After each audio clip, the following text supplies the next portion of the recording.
nesse terceiro bloco do Historiense, nós vamos começar falando do Código Navarro e de outros índios que estiveram envolvidos na Segunda Guerra Mundial. Perfeito, né? Vamos retroagir um pouquinho antes da Segunda Guerra Mundial. Até agora nós vimos, a partir do segundo bloco, o uso de máquinas dentro do processo de criptografia, né? O caso dos Code Talkers, como eles eram conhecidos, né? Então, os faladores de código indígenas, é muito interessante porque mostram uma outra capacidade de tecnologia. Então, ao invés de utilizar uma máquina para produzir uma linguagem, eles vão utilizar linguagens já produzidas, porém pouco conhecidas.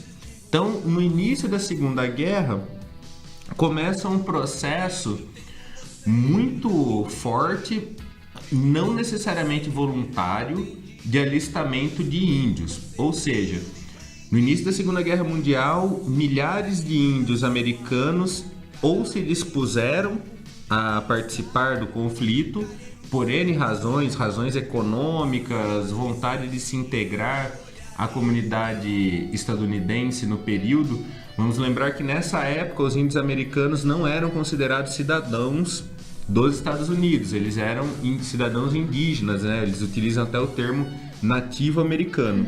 Então vários índios viram na entrada no exército uma possibilidade de obter aí uma cidadania americana. Dados do exército americano mostram que alguma coisa entre 1/4 e 1/3 do total dos índios homens, dos nativos americanos do norte, homens teriam se alistado nessa guerra. Então foi uma quantidade muito significativa de índios que participaram.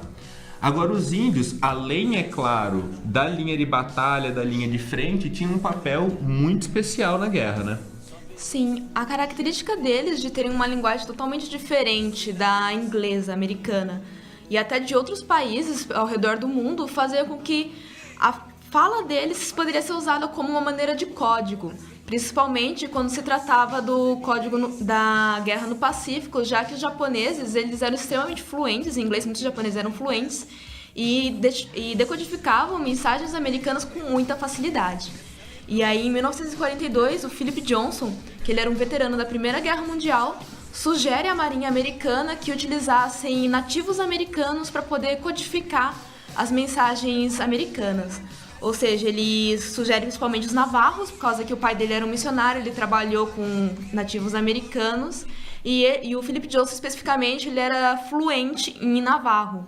Então, a facilidade que ele tinha de se comunicar com eles e convencer esses índios a participar desse projeto era mais fácil. Eles faziam um teste com 29 índios primeiro, que aí eles desenvolvem um dicionário para poder fazer esse código. E quando eles tentam traduzir uma frase, codificar uma frase, comparado com a sílaba, que era a máquina que os Estados Unidos tinha, a sílaba demorava 1 hora para poder traduzir e os navarros demoravam 5 minutos. Então era muito mais prático levar um navarro para a guerra do que usar uma sílaba numa sala. Perfeito. Então os navarros, os índios americanos, né? A gente lembra que nesse caso várias línguas de índios americanos foram utilizadas. Então os Cree participaram dessa guerra, os índios Cherokee também participaram da guerra.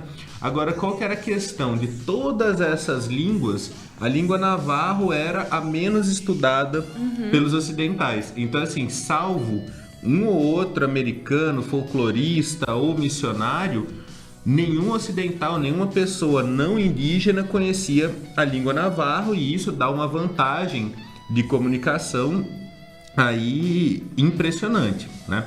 É importante lembrar que as condições dos índios nessa guerra foram terríveis, né? Muitos índios morreram. A gente lembra que eles não estavam lá só para traduzir.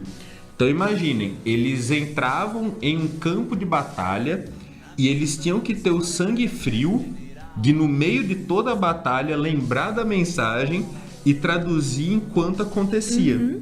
Então tem vários relatos de índios aí que apontam que estava ali aquele fogo cruzado, corpos caindo, gente morrendo ao seu redor, e ele tem que ter aquela calma para poder transmitir essa mensagem. Então foi algo muito complicado. Os índios, inclusive, chegavam a ser abandonados, né, em caso de possível perda, de possível captura pelos inimigos. Esses índios eram, por protocolo, mortos, né, porque não se poderia, essa informação que eles carregavam não podia cair na mão dos inimigos. Então, para os índios foi uma batalha duríssima. A gente vê aqui no meio uma imagem de 2 Code Talkers no meio do seu trabalho durante a guerra lá no Pacífico. A importância deles era que eles tinham uma vantagem, que a língua deles não era escrita, era só falada, e a pronúncia era totalmente diferente. Então, realmente, perder um índio navarro para ser capturado pelos japoneses ou um inimigo era perder todo o código que você já tinha desenvolvido, por isso que eles eram executados quando tinha essa possibilidade de captura. Além disso, era destinado um guarda-costas para cada índio navarro, que era responsável por manter a segurança dele, evitar que ele fosse preso, capturado e se mantesse vivo também, porque ele era de extrema importância. Eles foram cerca de 400 índios navarros, teve índios de outras etnias também, mas os navarros foram cerca de 400 que lutaram na Segunda Guerra Mundial. E a última mensagem navarro que foi mandada foi em 15 de junho de 1945. Por ser um código complexo, ninguém conseguiu decifrar ela, e só foi possível decifrar por alguém que não fizesse parte do exército em 1968, quando o Pentágono liberou o dicionário que eles tinham. Isso é muito interessante, porque quando os navarros começam esse processo, o Código Navarro inclui língua navarro, vários trechos de outras línguas, porque isso é um ponto muito interessante, né? O Código Navarro é desenvolvido em reuniões com os Code Talkers, com os índios ali, tradutores. E aí eles vão pegando animais. E, por exemplo, para fazer letra, eles vão pegando um gato, né, que seria C no inglês. E aí eles usam o equivalente de gato na língua própria deles para aquela letra. Então eles vão falando, né? Algumas mensagens eram um pouco nesse estilo, algo tipo gato, carneiro, cavalo, cão. E aí você vai juntando as letras, seriam só a letra inicial. E eles também tiveram que criar algumas palavras complexas, como, por exemplo, não existia submarino, né, na linguagem navarra. Então eles colocam lá a grande baleia. Aqueles navios pequenos para torpedo, eles vão chamar de tubarão, né? Os diferentes tipos de avião são diferentes tipos de pássaro. Então é uma comunicação também bastante poética, né? Por exemplo, o avião de caça era chamado de beija-flor, tinha submarino que era peixe de ferro. Então, palavras que não eram nativas da linguagem deles, eles inventavam códigos diferentes para poder adicionar. Perfeito. Aqui nós temos na nossa imagem agora um reconhecimento que o governo americano dá a alguns desses índios navarro. Essa história também, assim como a do Alan Turing, assim como a história do Marian Rajovsky, que a gente viu por aqui hoje, ficaram, na verdade, em segredo de Estado por décadas, né? Então, a gente sabe disso atualmente, essas informações são liberadas, mas, por exemplo, ninguém sabia dessa importância dos Code Talkers até meados dos anos 70, lá nos Estados Unidos. Isso mesmo, muito tempo depois da guerra acabar, foi mantido em segredo. O mesmo caso do Marian Rejewski lá da Polônia, né? O nome dele ficou totalmente em segredo nas décadas seguintes. Então, vai demorar um pouco para a gente ter o reconhecimento a esses nomes.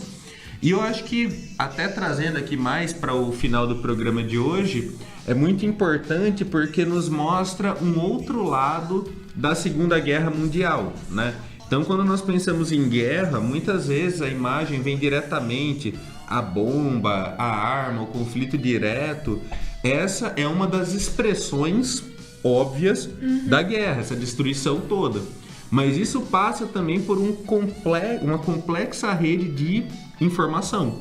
Então a gente vê que ao longo da história, aqui o Licurgo com o bastão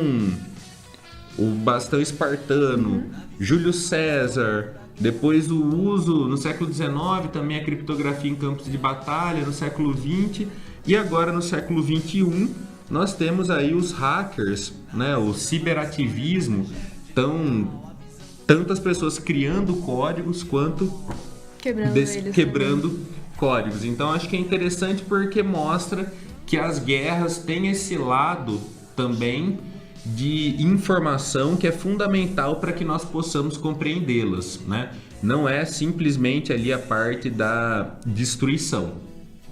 É isso, acho que a gente fica por aqui e até o próximo episódio de Historiência. Até a próxima, pessoal. Daqui a 2 semanas, né, nós retornamos com o programa com o tema Medicina Indígena. Então, nos vemos lá. Sarei pra